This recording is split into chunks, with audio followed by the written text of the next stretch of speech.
Hi, everybody. I realized that I hit go live and it didn't go live, and I apologize. So, for those who waited and was here to be with me and it didn't go live, sorry for the technical difficulty. I'm glad that I was actually able to see it. So, let me show you what we're doing right now. I got to catch up. I actually started to go live and it wasn't live. Today, we're having Reverend Kusala and Death as Your Co-Pilot. And what does that exactly mean? Well, let's go ahead and take a deeper dive into that. I just wanted to show you this quick picture of Reverend Kusala and myself and my lovely husband. He married us over 11 years ago. It was magnificent. And I've been studying underneath him and learning from him for over 20 years. I wanted to show you this picture from Eureka on my trip. You see right there, Death as a Co-Pilot.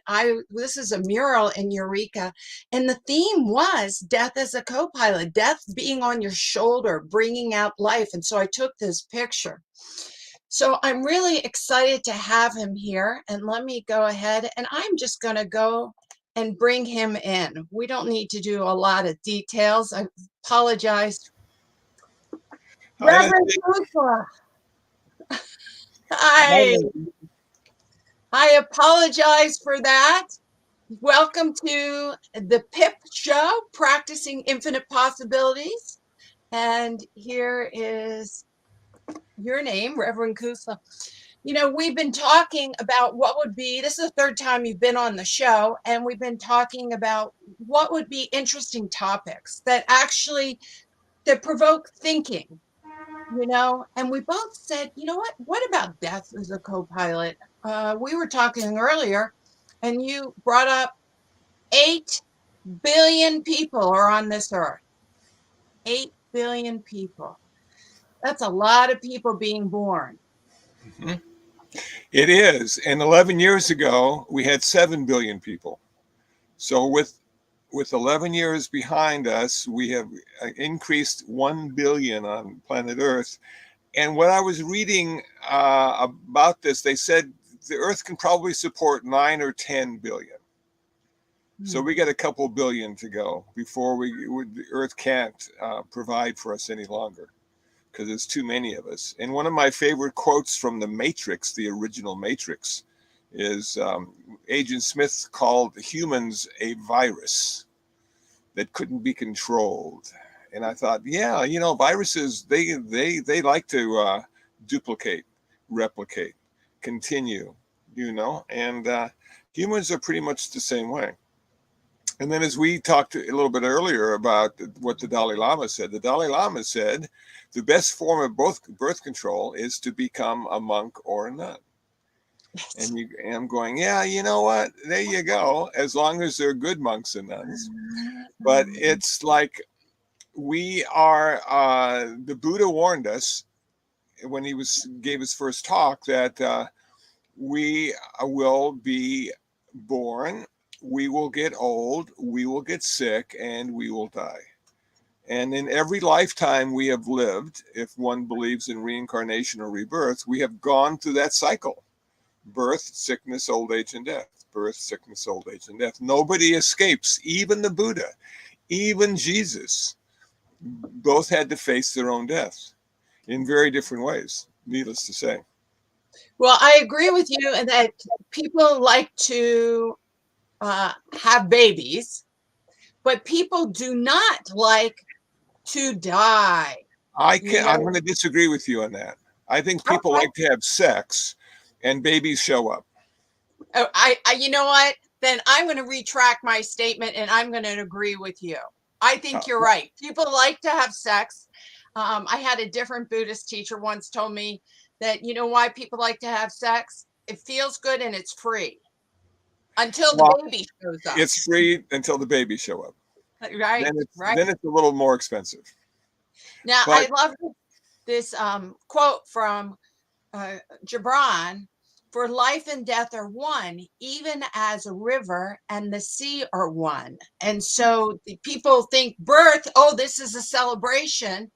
And then they see that it is a polar opposite as death, like this is good and this is bad. At least this is the way I see it in my culture.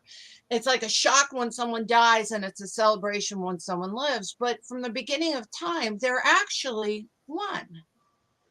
Yes, I like to think of it as a giant coin, and one side of the coin is birth, and the other side is death. And what we rarely talk about is the coin. We only talk about one side or the other. And one side is the good side, and one side is not so good.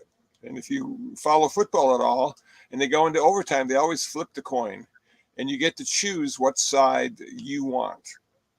And of course, all of us who were born choose the birth side, because that's the side we like the best, because it gives us life and it gives us something to do. And for all the billions of years that we weren't here, it's just simply a miracle that we all show up for a very short time, very limited time. And then we all have to leave again forever and ever. Now, if you're a Buddhist, you get to come back, but not as the same person. You come back as another person. You come back as a mother or a father or a cat or a dog, or you go to the heaven realm or you go to the hell realm, but you're never the same person that comes back. And that can be sort of disconcerting to people, because they want to continue even after life. They want to continue. We have all these wonderful stories about the heaven realm and how comfortable we'll be and how it lasts forever, and we get to see all our old friends and pets, and it couldn't be any better than that. And then you've got the other side. You got the hell realm, and it's just the worst thing that you can't imagine, and you're always suffering and you're always despondent, and it's never the way it's supposed to be. And so life has a little bit of both. I think life has a little bit of the heaven realm, a little bit of the hell realm, and that's what makes life so challenging. Is we don't want to get too attached to the heaven side of it, and we don't want to have too much aversion to the hell side of it. So we go through our life not clinging and not pushing away, but simply following the middle path, as the Buddha said. And then when it comes time to die, one of the things I brought up in high school talks that I've given is I asked them, did you ever ask your priest or minister or pastor or monk or nun how to die? Because oftentimes they just tell you how to live and how to live a good life, but they don't tell you how to die a good death. And so that's what I found fascinating about Buddhism is not afraid to talk about how to have a good death and what happens after death. So if I can continue on this line of thought, one of the things that does transfer from this life to the next is our karmic energy. That's the only thing we're able to take with us into the next lifetime, is our karma. And do we ever think about karma while we're alive, other than, well, if I'm a good person, good things will happen to me? But do we ever think about, well, if I'm a good person, I'll have a good death and I'll have a good rebirth? And that can continue as long as I am skillful, as long as I do not get caught up in greed and hatred, but have generosity and compassion, as long as I don't. Yeah. Oh, I was going to say, I just think that is so incredibly interesting, because we see people, they cling to life, especially in our society, they cling to life and they don't want to die. So in some way, their ego takes over and they put, their names on buildings, and they build pyramids, which is not from the past, but, they're always seeking this internal, I'm going to be here. And they put all this energy, which actually quite often feeds ego thinking and greed and that realm. But as you were talking about, it's like, if you realize that you have energy that goes on, karmic energy, and you're doing good things, then it's not about me, staying alive and printing and making the world mine. It's more about, can I be a good person to allow this karmic energy to keep flowing? So I like this. All right, how do you say his name? You'll probably say it better than me, Kusala. This quote, do you see it? I see it, and I don't know. Okay. I, I don't want to Thank you. mispronounce it. I don't either. But death is not the opposite of life. It is part of life. And it's kind of talking about that flow. It's that it's not you're born. Can you be born well? Can you live well? But can you die well? Can you actually die well and then transition or whatever, bring in the karmic, right? Right. What would you say if death is the co-pilot? So we're talking about death being on the shoulder, embracing that death is part of this flow. What is the Buddhist philosophy on taking this flow when you get older? Because I have a lot of friends and people I work with when I coach, and they say to me, I'm scared to die. When someone comes to you and says, I am scared to die, what would you say? What is the Buddhist perspective on handling that fear? Well, generally, the fear it takes two forms. The fear of death as being a very painful experience. I'm sure birth was painful for our parents, but we don't remember it. And then having the great unknown, what happens after we die. So those two things can create a lot of fear, the fear of pain and the fear of the unknown. Now, there are plenty of stories, it seems, in every religion, which I really find fascinating, about afterlife. And they paint all sorts of pictures. And some people can hardly wait to get to the afterlife. Other people want to postpone it as long as they can. So the idea, I suppose, for a Buddhist is to, and I spoke about this last time, I think, I can't remember, but about the broken glass. This glass is already broken. And Achan Chah and Thich Nhat Hanh, I think, also talked about it. But Achan Chah said to some of his students, you see that cup on the shelf? It's my favorite cup. And if I tap it, it has a wonderful ring to it. And it holds the tea so well. But I realize one day the wind might come in and blow it off the shelf. Or I might hit it with my elbow and it falls to the ground and breaks in 1,000 pieces. And then my favorite cup no longer exists. So while it's still here, I appreciate its presence. It makes me happy. And I think if we look at our life like that our life is already broken, that one day we will die. And no matter what you do to prevent that, you will fail. So the idea is to wake up every morning and say to yourself, I'm still here. What am I going to do today? How can I appreciate this wonderful miracle of a life when I wasn't here for billions of years and won't be here for billions of years afterwards? And every day becomes special if we use death as our co-pilot. That gives me, first I want to do a shout out. We have people, Wayne in Canada watching us, and Fiona in Geneva, and then of course people in the United States. So for everyone that's watching us right now live, thank you. And for those that will see the recording, it's just so terrific to get Reverend Kusala and new thought ideas and Buddhist ideas so we can just contemplate them and let them ring true to ourselves. I wanted to bring up a story that I shared with you many years ago. I ended up having some very severe back pain. And so I ended up going to the ER, and they did, a scan, and they said, well, we want to tell you that this is not causing your back pain, but this is actually, you have an aneurysm on your spleen. And that is very life-threatening, and it doesn't cause pain, but they found it. And I was like, wow. And they're like, you need to see a specialist right away. So I did, and he said, you need to put in a stent into the aneurysm, and if we don't take care of it, you could die. That was really, I was in about 45 when this happened. It was about 10 years ago. It was shocking to me that this body, as you were saying, as the cup, was already broken. It was a crack in my cup, being my body. I was aging. I was 45, and there was a crack that I didn't even know, and it was life-threatening to me. And I got that fear, the fear of death. I had 2 kids. I was married. I have a wonderful job. 2 young kids at the time. And it was really scary.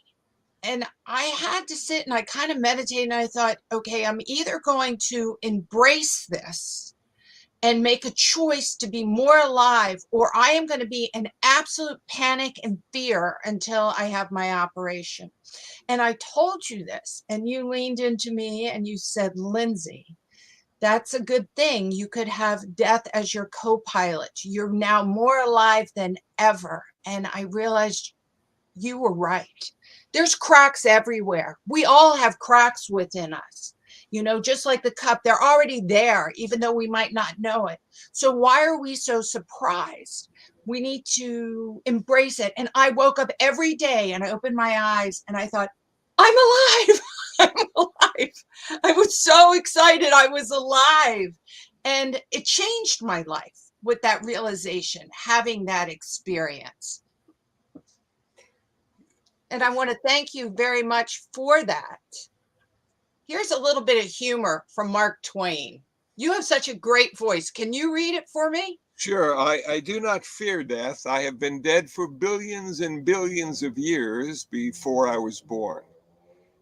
I had not suffered the slightest inconvenience from it.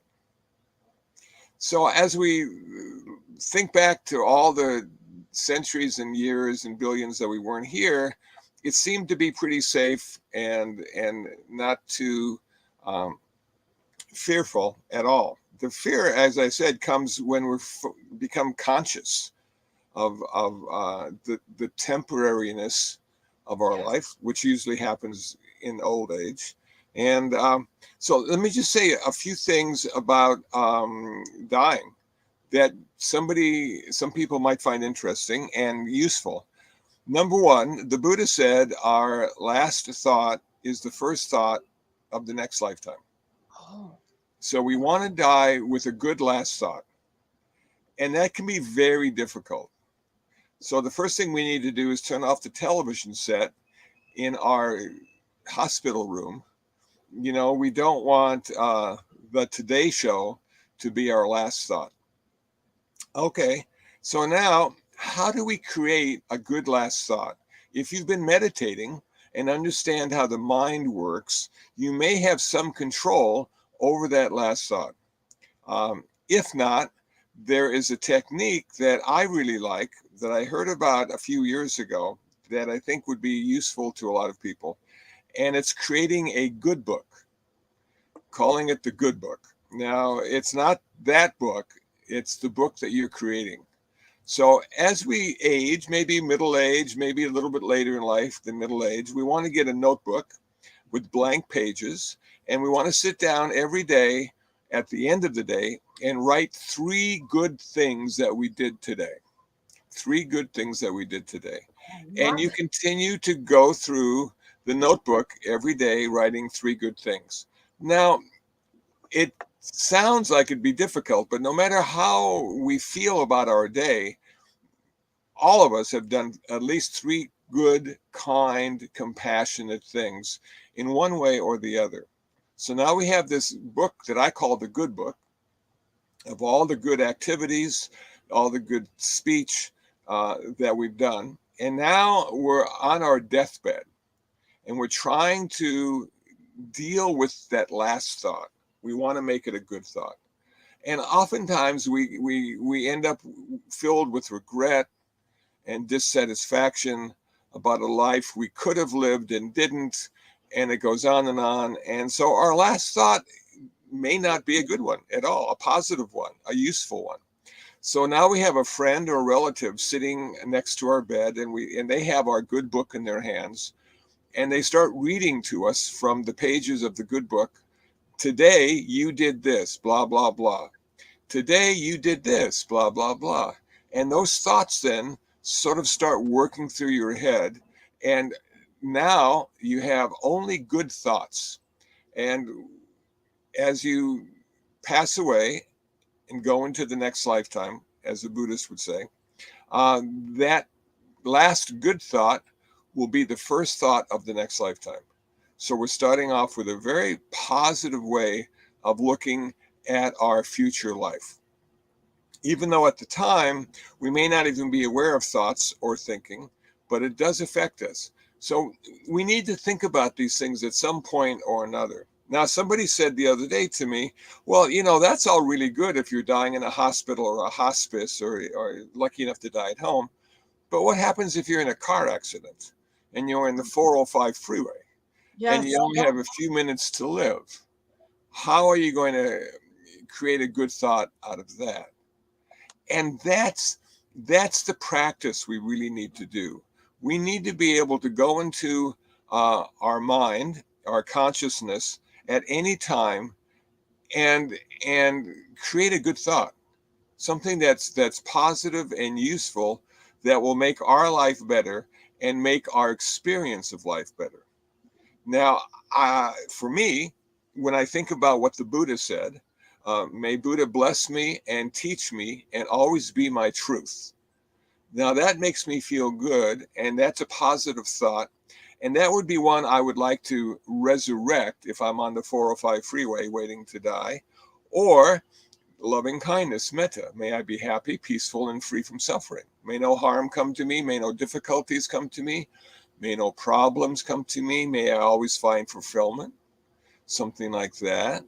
Or we could think of Kuan Yin Bodhisattva, the Bodhisattva of compassion, who hears the cries of the world and helps those who are crying feel comfortable and at peace with their situation. And so we have techniques in Buddhism, and probably most religions, that Yeah. we can use. Yeah, actually, I wanted to add that in, is that in my coaching, and it just in psychology, I always say we should have this morning practice. And so your morning practice, you wake up and you can do a prayer, you can do a meditation, but you also have an intention of gratitude and goodness. And you develop what you want to create. So a new thought was that what you think about, you bring about. So we want to have and get ourselves in that good thoughts, not into letting the world tell us what to think. Once again, you said, turn off the TV when you're dying. Well, why don't you just turn off the TV while you're alive, and really bring in those good thoughts. And if you center yourself, remember when I was saying I thought maybe I could die, every morning I woke up and I said, oh my God, I'm so alive. I had death on my shoulder. And instead of looking at it with fear, I embraced it and said, what a lucky day I have today. What a wonderful thing I have going. Now, if lightning struck me at that moment, I had already cultivated the good thought. And like you said, it is a practice. Buddhism is a practice. New thought is a practice. Mastering this mind that wants to run away with the ego and the fear and the separation, and saying, I need to take what you have, kind of thing, or I need to live forever. It doesn't matter. Grab, grab, grab. We need to tame that mind and live in that good thought. I like what this Emerson said. It is not the length of your life, but the depth of your life. That's what we're talking about. Every single day is a moment of awareness, of waking up to the good thought for self and others, What is your morning practice? How do you confront waking up and shifting into the good thought? So if it is your last day, you're not wrapped in fear. You're wrapped in more kindness. Yeah, I have a different kind of practice that, I take a few moments in the morning to find quiet, because there's rarely quiet in downtown Los Angeles. And then what I do is I go on the internet, and I start posting on my Facebook page. And what I start to go through is tons and tons of quotes from very wise and humble and other people who have realized certain aspects of life that I haven't, or haven't to that point. And then I find photos and pictures, and I put the two together, and that gives me a real sense of a feeling of a goodness that I'm sharing with people, what I have come to find interesting and useful in my spiritual practice. And then, of course, the most important thing I do in the morning is feed the cats. And this feeding of the cats is a form of generosity with time and money. And it allows me to interact with another life force at a pre-verbal level. So we don't talk to each other, we just look at each other. And it's a way of connecting to and understanding what the Buddha said and a lot of other wise people said, that we're all interconnected and interdependent. And that just reinforces that thought in me, that I am connected to the world around me in a billion different ways. 8 billion. 8 billion, well, that's true. And so the illusion of separateness is simply that. It's an illusion. Yes. So there's a little quiet meditation. There's a little poetry and quotes and pictures. And then there's the feeding of the cats. And that's pretty much how I start my day every day. And of course, during the day, there's ample time to read and answer email and reflect on life and all that kind of stuff, which allows me, to feel connected to everything. And so I'm lucky that I have this lifestyle that encourages that. Well, you have done a lot of practice, and I know you're talking about it where you are now, but you've also been a chaplain for the for the what was it? University Religious Conference at UCLA. Oh, you were a chaplain, but you were a chaplain for the Police Department. Yeah, the Garden Grove Police Department. Garden Grove Police Department, right? You've worked in the jails and taught meditation in the jails. You have gone to Leisure Village and other places like that. Leisure World, I still do that once a month. Yes, speaking to people who have more life behind them than in front of them. So I want to just have a shout out to your podcasts and your YouTubes. You have in-depth and wonderful talks on all these different topics. Let's see, how many podcasts do you have right now? I think I've got 200 plus podcasts. And these are recordings that I've made while I gave talks to live audiences. And oftentimes there's interaction, and oftentimes it's just the spontaneity of having a live talk that makes them interesting. And you've not only that, you have a lot of your YouTube channel, which is magnificent, because a lot of these are actually done in centers and churches, which video. Absolutely. Yeah. So lucky that I have all those opportunities to be filmed and recorded and able to share that with the world. So that is also part of my practice is the sharing. What have I come to understand about Buddhism and life? And so if I learned a long time ago, it's not about me telling people what to do. It's about me telling people what I do. Yes.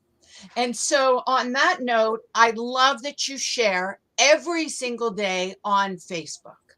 On Facebook, you put up quotes, you put up humor, you make people have insights. You also give links to your YouTube channels. And so I really recommend everyone to follow you on Facebook, and then you can get the flow of what you're doing and how you're reaching people in a really kind way.